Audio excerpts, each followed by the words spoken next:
consume so much sugar that there's just not even enough in these fruits and vegetables to overcome the amounts of sugar we eat. And it's so difficult to avoid sugar. It's not like, oh, I'm going to avoid table sugar. No, it's everything. It's breads, rolls, cakes. Nothing doesn't have sugar in it that you buy today. And you just can't live on just vegetables. So the fruits have sugar in them, good natural sugar, but even those have been bred to be so sweet and have so much sugar, you get overwhelmed with the amount of sugar. So you have to truly supplement your diet with the natural sugar chaperones so they can go with that sugar and your body can return to a healthy carbohydrate metabolism. An article came out in Scientific American that said, Alzheimer's is type 3 diabetes. So here's the picture. If you take sugars, refined sugars, by themselves, your body thinks it's a poison. You constantly get inundated with that poison. Not once, like with the poison ivy, not once, like with a bee sting, or a hay fever, or an allergen. Constantly, every day, every half an hour, you get up, you start eating refined carbohydrates, you drink them, you have them for lunch, you have them for between meal snacks, you have them for dinner, and you have them before you go to bed. That constant barrage leads to a low-level, constant inflammation, and your body eventually starts breaking down. Very similar to smoking cigarettes. Not everyone who smokes a cigarette gets cancer. That's certain. But a lot of people do get cancer from smoking cigarettes, and this is very similar. Not everyone who eats refined carbohydrates is going to get diabetes, but a lot of them do. It is the major cause. So if this happens now in adolescence, you get type 2 diabetes and acquired diabetes. It's not so drastic as to shut down your pancreas, but you have insulin resistance. It shuts down the ability of insulin to process that sugar. We were looking at that underlying response. As we looked at diabetes and weight management, we saw what was going on. Your body sees the poison, inflammation comes on, and then you have a disease. So we found out these sugar chaperones shut down that inflammation, and they reroute the sugar to keep it out of fat tissue where it doesn't belong and put it into your muscles and your brain tissue. Your brain, by the way, can only live on glucose. That's the most simple sugar. It can't live on anything else, just sugar. So we help that process along where it should be. So you take sugar with sugar chaperones. This is normal. You have normal carbohydrate metabolism. That's what we're talking about. In the case of sugar, if you have sugar without one of these sugar chaperones, your body says, okay, there's a poison. I'm going to attack you. I'm going to stick you in the fat tissue. That, by the way, is what the body does to all poisons. It tries to put it in fat tissue. So if you take too much mercury or lead, it goes into your fat tissue. It's just trying to isolate it, get it out of the way. That's the main purpose of insulin, is to take sugar and put it in fat tissue. Most of the diseases that we are looking at today are inflammatory diseases.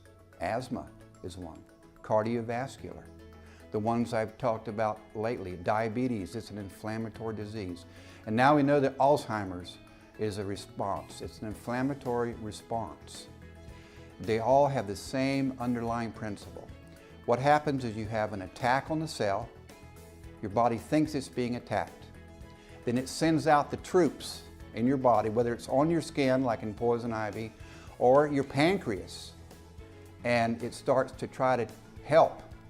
Unfortunately, if it keeps up, if the cells continually are attacked, and you have continual inflammation, that's when your cells break down. It's going on in your brain too. It's going on in your brain. Inflammation is not something that's just on your skin. It's inside your walls of your arteries and veins. It's happened in your brain. Your brain is constantly under bombardment of a poison, refined sugar. You just don't know it. Everyone is under a long-term, subtle inflammation, and they don't even realize it. They take something like Emulin. it gets rid of that inflammation. All of a sudden you're alert. You can sleep better. You're relaxed when you do wake up. It's because this is where you should have been and you just didn't know it. Cholesterol is a Band-Aid to try to cover up the wounds that you have caused by having inflamed inside of your arteries. So when people tell me I've got high cholesterol, I say, well, that's just a symptom. You've just got Band-Aids in your body. And leads to scarring of that tissue. Wounds, micro cuts, micro abrasions. Your body sends out cholesterol as a bandage to cover those wounds. That's why your arteries get clogged, because it's full of bandages. Sounds kind of funny, doesn't it? But it's not that the cholesterol is the problem. Again, it's the underlying inflammation. Get rid of the inflammation, the body won't produce cholesterol. So if you take something like Emulin, which lowers blood glucose and helps the blood glucose get out of your blood into where it needs to go, like your muscle and your brain, then you won't have the inflammation. You don't have the inflammation, your body cholesterol drops because it's not needed anymore. So yes, that's why people can take Emulin and have lowered their cholesterol. It doesn't attack cholesterol directly, it gets rid of the underlying inflammation. We eat too much. We eat too many calories. Now, people have told me, well, what about all these Big Macs? Well, you know, it's not actually the meat patty and the grease and the fat. That really doesn't bother you too much. It's that bread and those French fries and that vanilla shake. But it's true, there are a lot of calories in fats and meat. This is not a magic pill.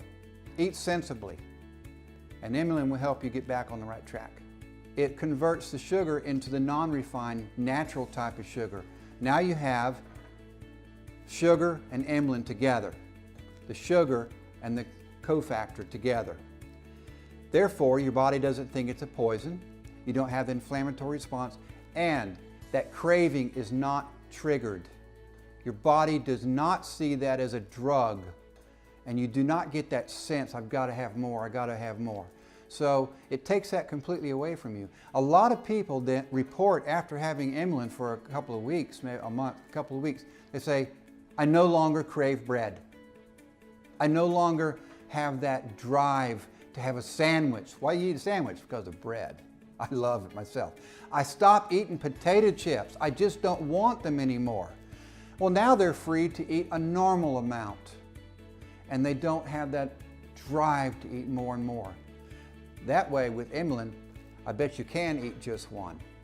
So the other side of that is you lose the inflammatory response, and the pure refined sugar causes that inflammation. And why do you think the sugar gets in the fat tissue? It's not because it's trying to store excess energy. That is a fallacy that most people just do not understand. Insulin's job is to take poisons and sugars and put them in the fat because they're bad for the body. It's not because it's excess calories. That is not the reason. Let me repeat that. You don't get fat just because sugar is getting stored in fat tissue. It's indirectly you're getting fat. You're getting fat because the body sees the sugar as a poison and it puts it in fat tissue. If you've got lead in your body, where does the body put the lead? In the fat tissue. Why is it bad to eat some types of fish? Because they've stored mercury and these heavy metals in their fat tissue. Their bodies are doing it just like ours are. There's a poison, it puts it in the fat tissue. So that's insulin's job, to put it in fat tissue, not because of excess calories. There's no one who should not take Emulin. A newborn baby, even I'll say a baby in the womb, its mother should be taking Emulin. It's just like vitamin C, vitamin D, E, K, all the vitamins. Everyone needs them. So everybody should be taking Emulin. If we had made this discovery a few decades ago, we would have classified it as a vitamin. That's not how the world works today. The regulations are different, but it would be, vitamin P or whatever. So everyone needs it. And you cannot take too much because you will excrete it either through your urine or it'll migrate to your skin. Also, older athletes, professional athletes. We have former members of the Boston Red Sox that take this product. They're like 50 or 60 years old now. They've trained at a very high level. Pro sports is amazing. People don't understand what that lifestyle is like. They train hard, they eat hard. And when they get out of being a pro, their body just falls apart. 60% of them are developing diabetes and obesity. They've taken Emulin and they find out losing weight, cholesterol's dropping, no more inflammation in my joints. Arthritis is inflammation. Emulin will actually help with that inflammation. More alert, sugar's going right to your brain, can perform better. Emulin is helping the sugar get to your muscles. So they are not only performing more like when they were young, but their body recuperates. It heals itself, so to speak. But the cholesterol lowered, the blood pressure will drop. They're almost young again to give you the maximum best dose. It's currently 2 capsules. You know, we could have made a huge capsule, but we made them 2 so they're easy to take. Also, just for convenience, we say morning and night or whatever you want to do. It really doesn't matter. You can take 2 at a time at any time of the day. But there are 2 effects of Emulin. 2 effects. One of them is when you take them with something you eat at the same time that you're eating, it will cut those available calories by at least 1/3. So it's almost like having a diet product. You can drink a sweet juice or a cola along with Emulin, and it will cut the available calories by 1/3. Why is that? Well, because it prevents the absorption of all that sugar in your blood. That's a big part of Emulin. And therefore, those just don't enter your body, they don't ever turn into fat. So that's the primary acute part of Emulin. Take it with carbohydrates, it will cut out about 1/3, 32, 33% of the available calories. Now the second chronic effect is long-term. That's after you've taken it 2 or 3 days.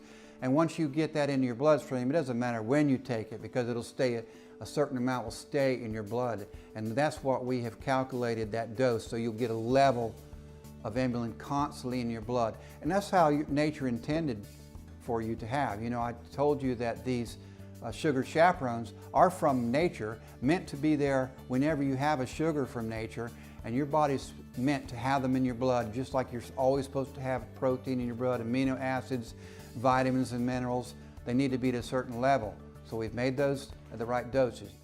Well, it is a little chain of carbon molecules. A molecule is just the littlest piece of nature. Carbon, oxygen, anything that you talk about like that, silver, those are all just little molecules. And this carbon is formed into a little circular bead. There's 6 of them in most cases, 6 of these carbons.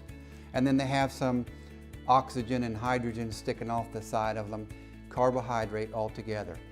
That, in its simplest form, when you put them together in 6, is a sugar. That's sugar, the stuff that you eat on the table sugar, the white stuff, sugar, brown sugar. Sounds simple, right?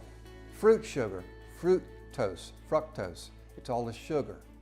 Sugar in milk, sugar in malt, maltose, sugar in milk, lactose. So OSE in the scientific world means sugar. So you've got all these sugars together. They're real simple. You put them in your body, they dissolve immediately and go right into your bloodstream. If you take them and put several of these little chains together, 2 or 3 or 4 or 5 or 6, even into the hundreds, that's called starch. So starch is, again, just sugar. And your body is very capable of dissolving starch down into the individual sugar pieces. Starch is in what?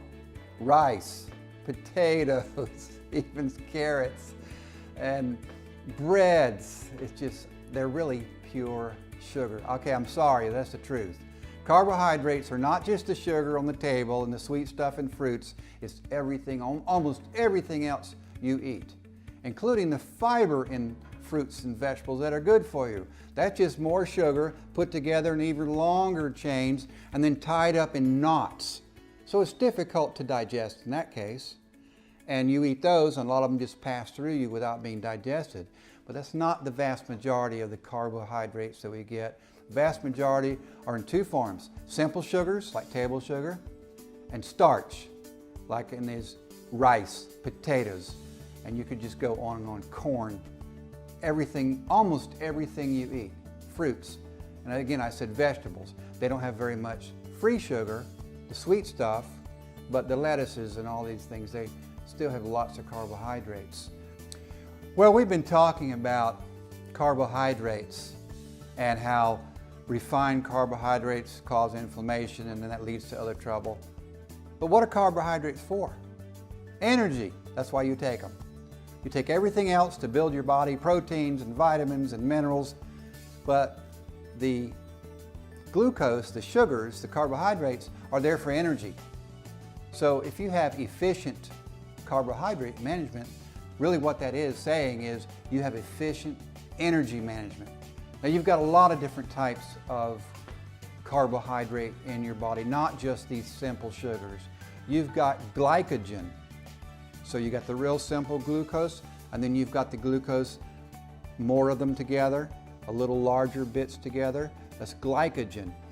It stays around in places like your muscles, so that once you use up the glucose in your blood when you're exercising, then it's got these little storage places where it goes to before you can eat.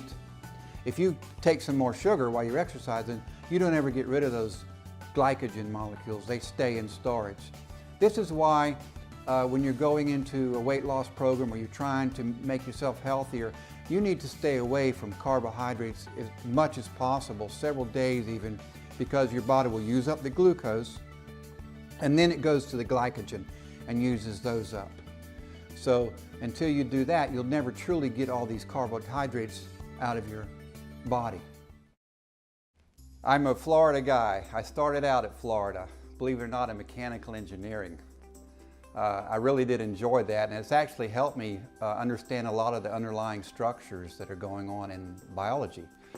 I ended up going to the University of Tennessee. I got a BS in animal physiology, and then went to the Florida Department of Citrus as a technician.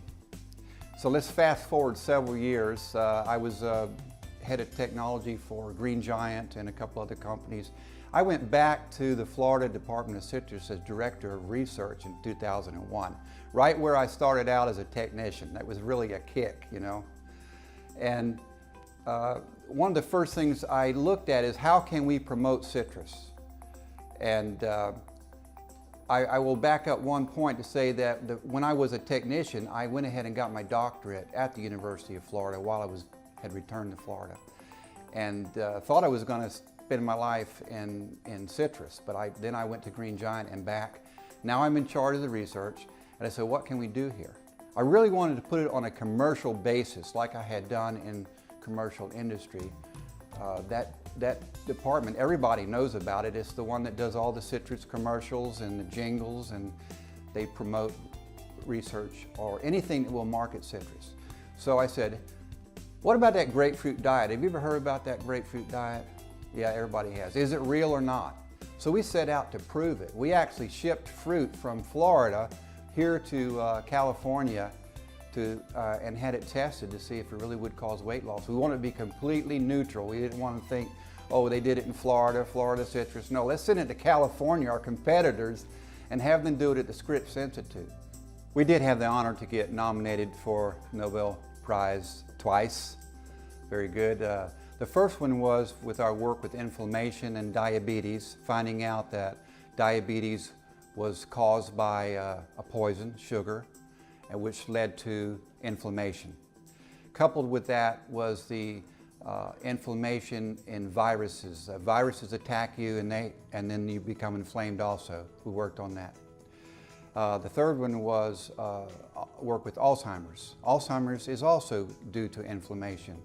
And so we found out if you could shut down that inflammatory response, you could get rid of the tangles in the proteins, the beta secretases that cause what we see as Alzheimer's. That was the first time around. The second one was based on that same work, which was diabetes, Alzheimer's, and Ebola, tackling Ebola.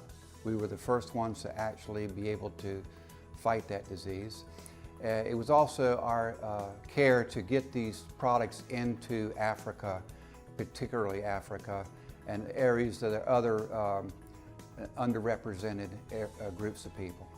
I have a lot of experience with thousands of people that have taken this product for some years, thousands and thousands.